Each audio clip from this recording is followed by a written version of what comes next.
Hello everybody, it's Danny from Deep South Homestead on Porch Time today. Guys, I'm stopping to take a break right here. I've been actually working on the cabin here. We was putting up the lumber on the walls in our bedroom in there. I got some of it done. We had a few days that the weather was pleasant. Was able to get in there and get that done. Miss Wanda's all excited because we're getting a little bit more work done on the cabin there. And you may hear her in the background. She's on the Ranger running over taking care of chickens and high tunnels and all the stuff that she does with her morning chores. And guys, the garden it's the best that it's been on some things, and it's the end of other things. You know, I mean, it's amazing. I've got a above ground sweet potato plant right back here behind me, and I know you probably can't see it in the camera here. You might can see the corner of it right over in here. I've got one plant that survived the drought. Now this thing was planted in March of this year. I planted like 6 or 8 of them out there because I was going to put them in my corn, and it just, I put 3 or 4 of them in the corn and they died instantly. And I said, well, I'm going to put the rest of them out here where the old pig pen was. I had taken down a lot of the panels and I put them things out there. Well, all of them started dying because it turned off this drought we were having. And I was like, what the heck, you know? And I left them alone. Well, I come over here, oh gosh, it was probably a month later. And I looked out there and I saw a little green out there. And I walked out there, and one of those Thelma Sanders above ground sweet potato, which it's actually a winter squash is what it is, but they call it above ground sweet potato because it tastes like a sweet potato and it can take the place of a sweet potato. It looks like a little pumpkin is what it looks like, but it's a winter squash. And that thing has taken off, and guys, I'll tell you, that thing probably covers a 60 by 60 area out there. And I don't even know how many squashes on that vine. They're everywhere, all through it. And I was a little concerned to start with because all it had was male blooms for about 2 weeks.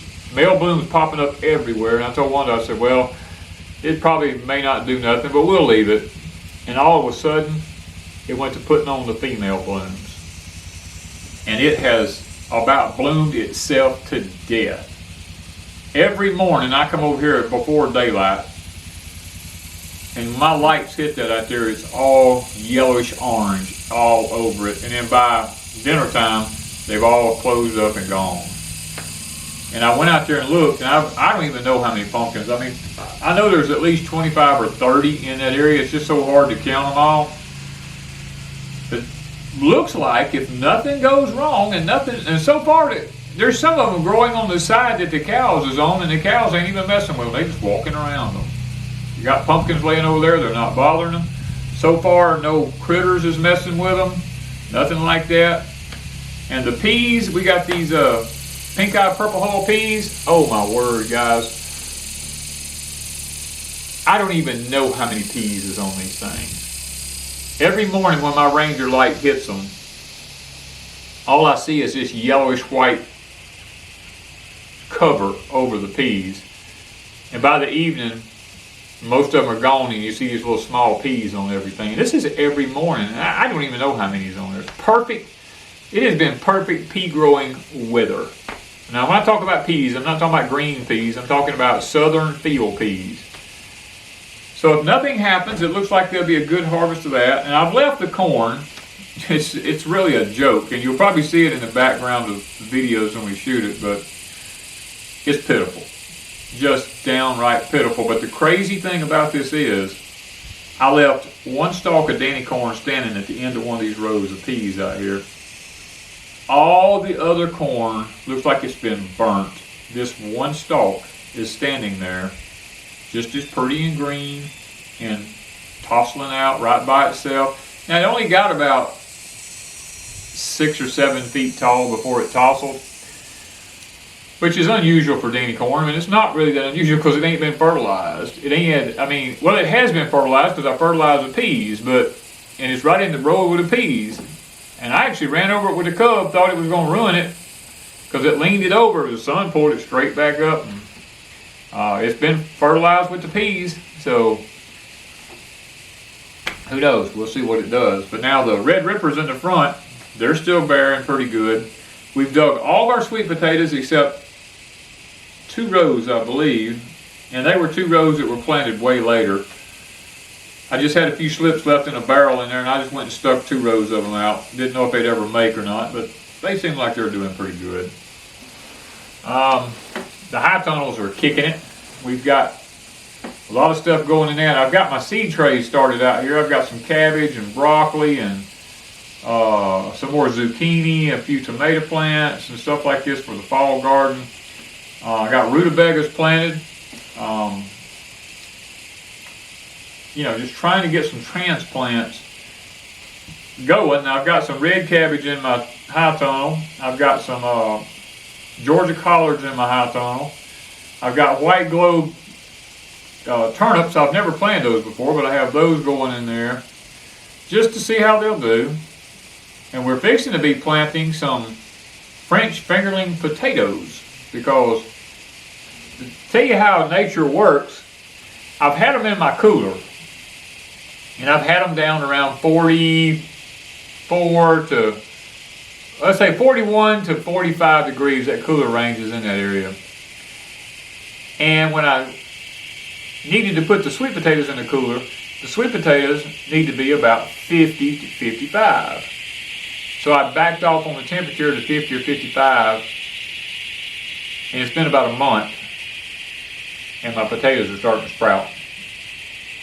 So, not my sweet potatoes, my French fingerlings are starting to sprout because that temperature fluctuation in there, I guess they think it's time to grow, so we're going to be taking some of them out and growing some winter potatoes. But that's a little bit about where we're at with the garden and everything. Now the sugar cane, oh my word, guys, the sugar cane is immaculate. And if we don't get a storm in here, this is probably, I'm going to have to, and I say this every so often, but I know I'm sure this time, this is probably my best crop of sugar cane ever. I mean, it looks like a tropical rainforest when I go down there. And we will, this year we will have some of it for sale. You'll have to check our Etsy store because we'll put it on our Etsy store when it comes time to do it. But it's the most beautiful cane we've ever grown. That system of planting it in the wagon wheel thing, like we saw in a foreign country, has really worked well. But other than that, I think that's about it with our gardens. And our citrus trees are doing really good. They're loaded with citrus.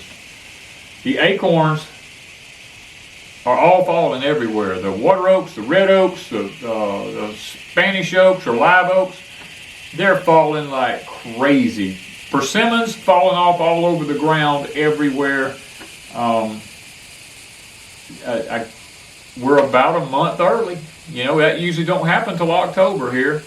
And here we are, first week in September, or this would be the second week in September, and they're falling like crazy. And the leaves, everything on our property is covered up in leaves. It looks like fall has done come, you know, because everything is just leaves everywhere. We're trying to keep them mowed and blowed up, chopped up and blowed up against, you know, for mulch and stuff like that. But it's a little bit about what's going on the homestead here. But you know, I want to spend just a little bit of time today because I got so much going on here at the cabin. Guys, I've got a toothache. I woke up 2 nights in a row, and it always happens on the weekend. Started Saturday night here at the cabin, and I was able to get it under control, and then didn't bother me all day Saturday. Last night, this is Sunday morning, I'm shooting this. I got up last night, Saturday night, after we did the live stream, we came over to the cabin and I laid down to go to sleep. And about 11:30, I jumped up out of that bed. I mean, it was the most intense pain in my mouth. And I told Wanda, I said, we got to do something. I said, I can't, it was more than I could take. And so we got some clove oil, and I had to use it 4 or 5 times during the night to try to keep it under control. And now it's starting back to the throbbing and pounding again. So, and it's one of my back teeth, my jaw teeth back in here. The filling came out of it, and it's just a big giant hole down in it, and the tooth's probably gonna have to come out, and I'm not looking forward to that, because my teeth grow into my jawbone, and they usually have to surgically remove them. But anyway, I'm trying to get through that pain in the corner of my jaw here while I'm doing this, before I go put some more clove oil on it. Guys, I want to talk a little bit, just a few minutes about the signs of the times. We've had a course of events take place this past week that some people I've been talking to have no clue. They think it's just, oh well moment, you know, when the Queen died over in England, and Queen Elizabeth, and they're like, yeah, well, so what? I'm like, so what? I said, do you guys not understand what this means? And most people's like, well, no. I'm like, let me explain something to y'all. The system we're living under today is the system that Queen Elizabeth's father set up before he passed away. We're still living under his rules. When a king is set upon a throne, he has total authority. See, in a Western culture like we live in, we don't understand kingship. We don't understand deities like that. We have presidents and vice presidents and, you know, Congress and speakers of the House and House of Representatives and all. We have all this kind of stuff that checks and balances supposed to be, but it's not. But that's not so with a king. See, a king is deemed as the earthly place. In other words, he takes the earthly place of God in their eyes. Now, we both know that's not true. There's only one truly living God. And it's not a king. My king is in heaven. It's not upon this earth. But the ancient people, when they set up a kingship, the king had any authority that God had, but here on the earth. And most people don't realize that when Queen Elizabeth's father passed away, the Pope assumed his responsibility over the church, because the King of England is over the church. And now that Queen Elizabeth has passed and King Charles is taking the throne, he's going to be reassuming responsibility back over the church, and it'll be taken back away from the Pope. See, Queen Elizabeth lived through, I don't even remember, it was like a dozen popes, you know? And it's amazing that she lived a 70-year reign. Almost to the day. I mean, it's amazing how that, and this is all prophetic, I believe. See, King Charles was made king, my understanding is, when he was about 3 years old. And he's been waiting 70 years to be king. Now, how long is his reign going to be? I don't know. Of course, his son is riding his tracks right behind him. Prince William, that's my understanding. And so we know that even if something happens to King Charles at his age, because he's 73, anything could happen at any moment, and if something happens to him, there's still another king riding his tracks right behind him. So from the rest of my life, the rest of our kids' lives probably, the world will be under a king. Now, this king is not over just England. This king is over lots and lots of countries. I mean, we're talking about Australia. I mean, I guess they still have rain over Australia, and just tons of countries. Wales. I mean, you know, you just name them. I mean, they're just Asia.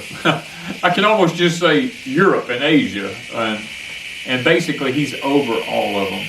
And whatever he says and whatever he does will be the new way of life here upon this earth. Whatever he deems as the church. Now, I find it awful interesting that the Pope, here just a while back, at the beginning of September, ordered all the finances to be brought to the Vatican by September the 30th. Do you think he knew something? Because he knew he's fixing to have to relinquish his power back over to a king really soon? I think he knew something. So we see lots of events beginning to unfold here. Is this prophetic? I believe it is. I'm going to be honest with you. I believe it's prophetic. For the first 2 weeks of this king's reign, you're probably going to see all kinds of things begin to happen in the world.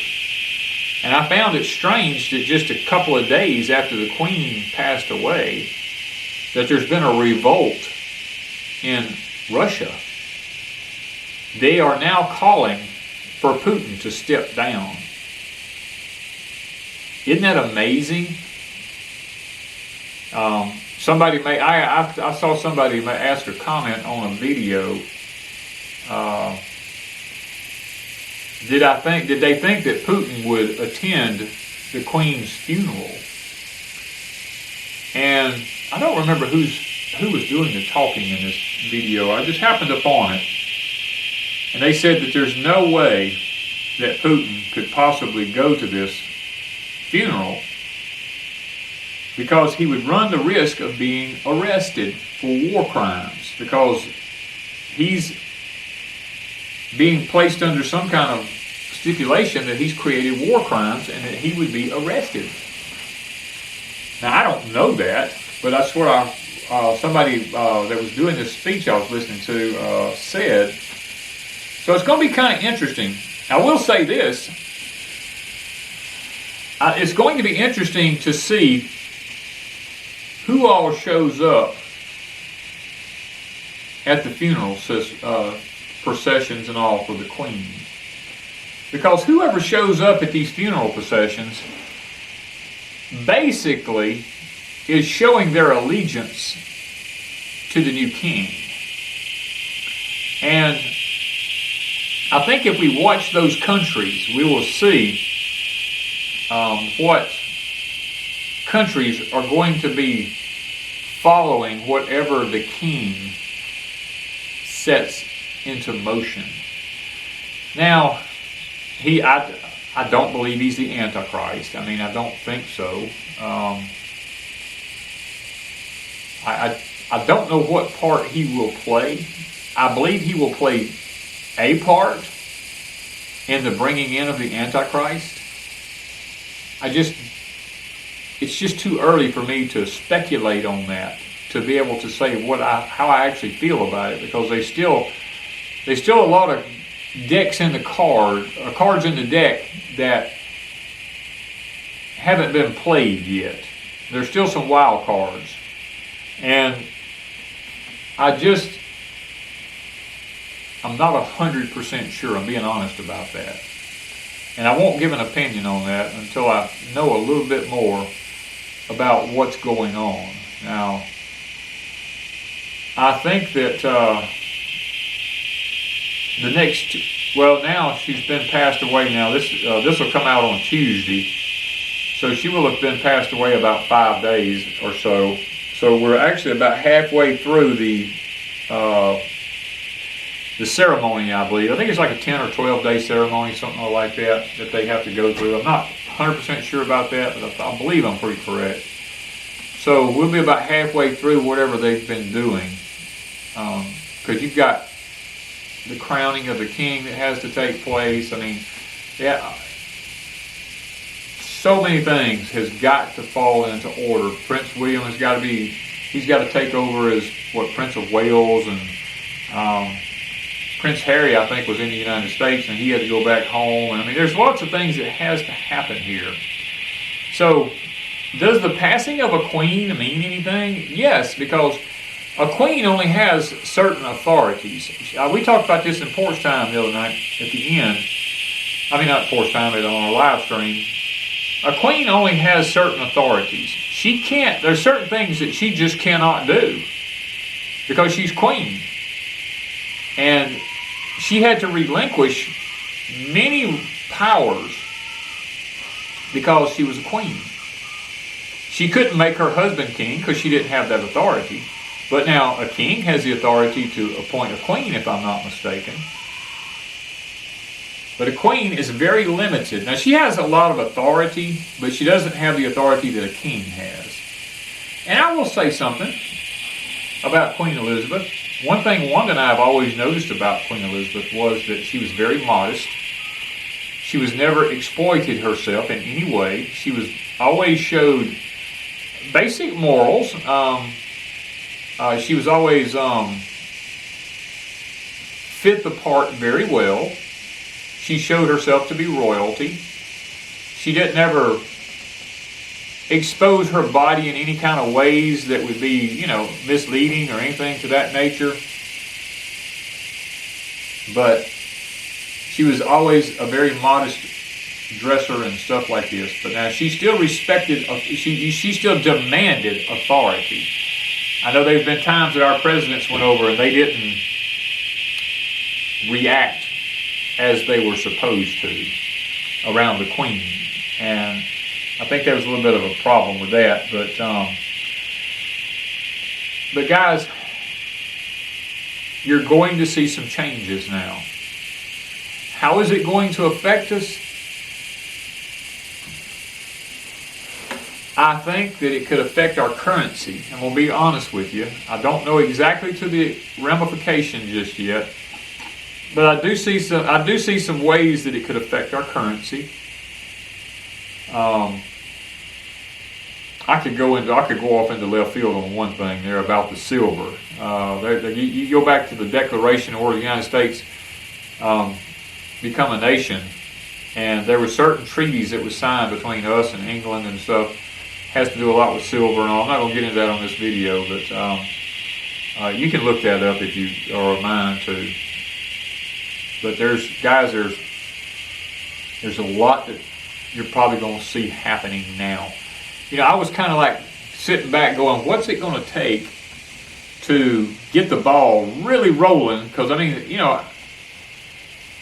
the ball's been rolling and it's been gaining ground really fast. I'm like, but what? And I kept thinking, what kind of game changer is going to take place here that's going to make this thing like really kick off? Well, I'll be the first to admit I never once considered the passing of the Queen.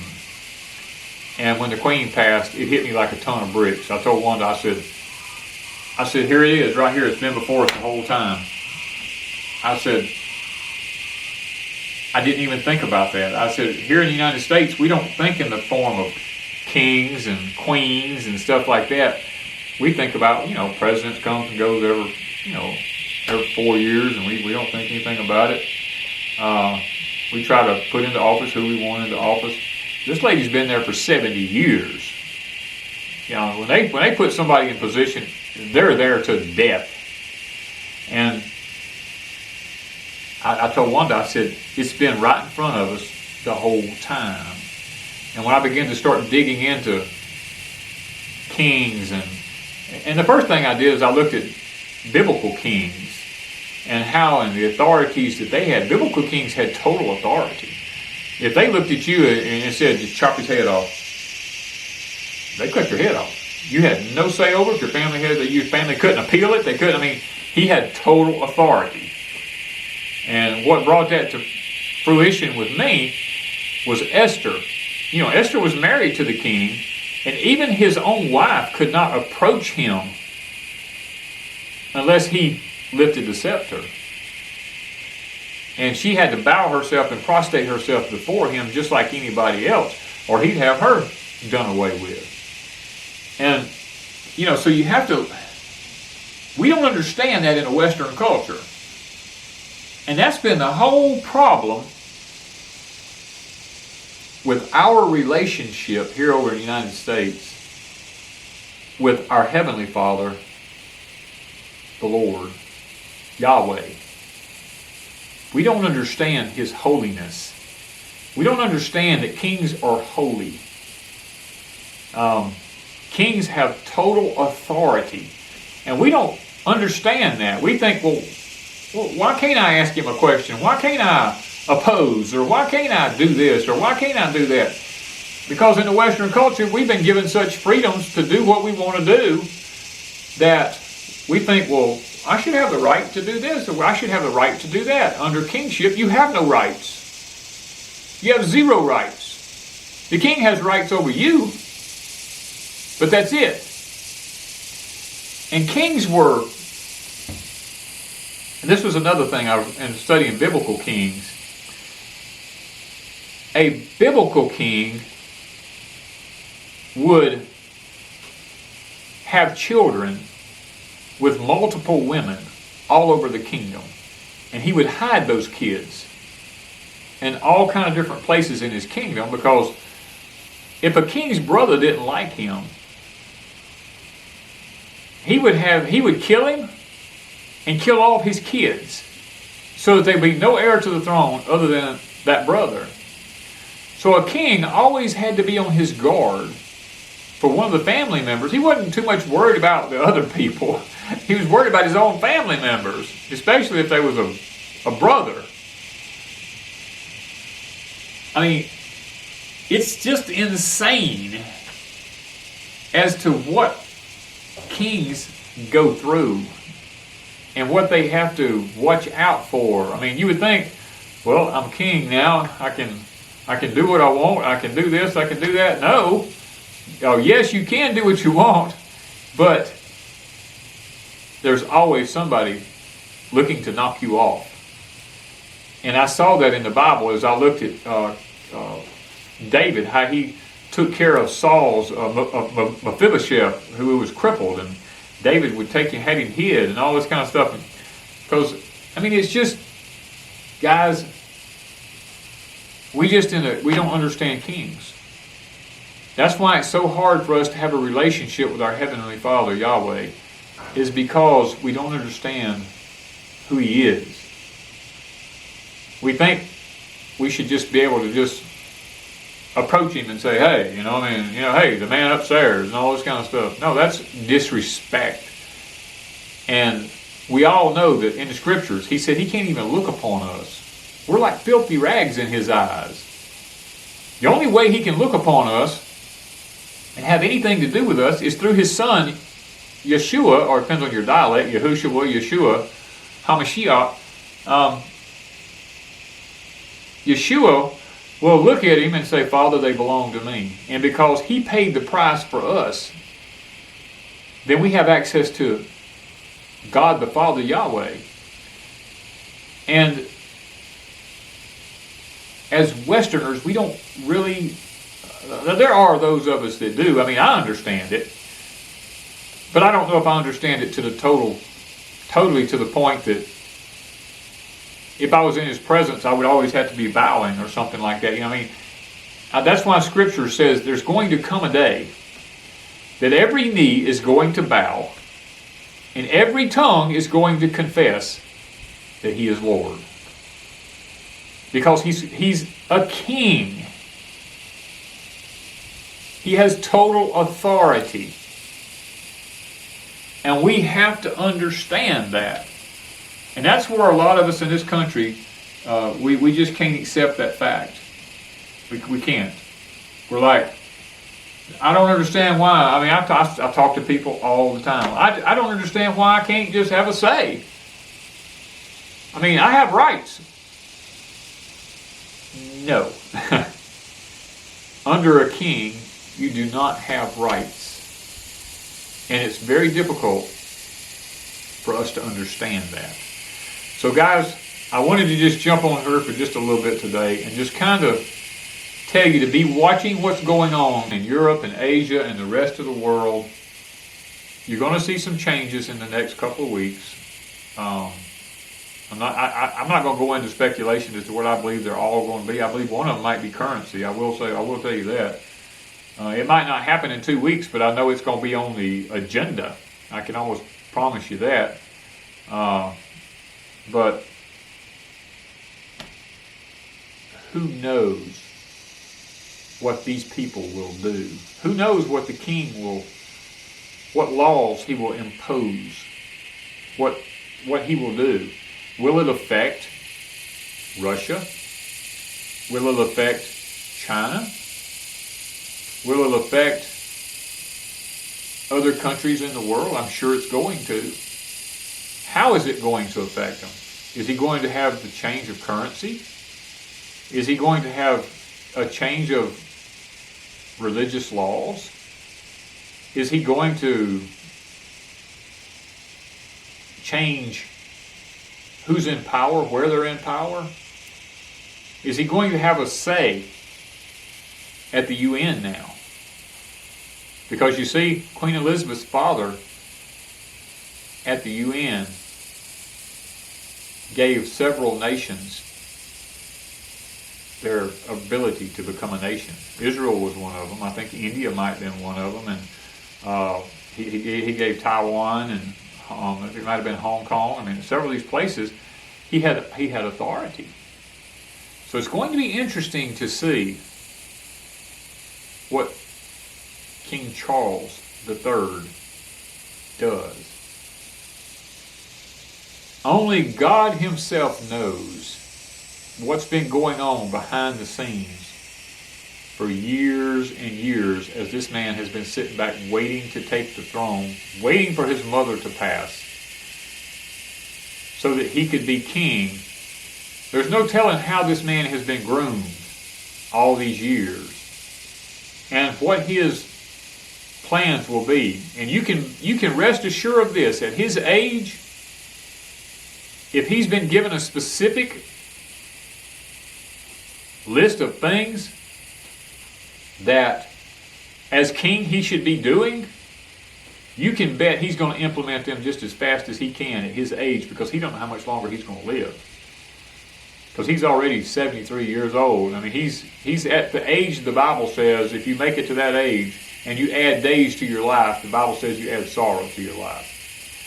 So he's reached his peak in life. So we're going to see what happens, and you can rest assured that whatever agendas they have, they're going to expedite them as quickly as they can. So just be paying attention and watching and seeing what begins to happen in the world,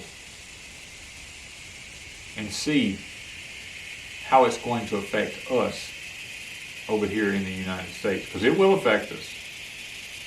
It's going to be interesting, guys. Thank you from Deep South Homestead.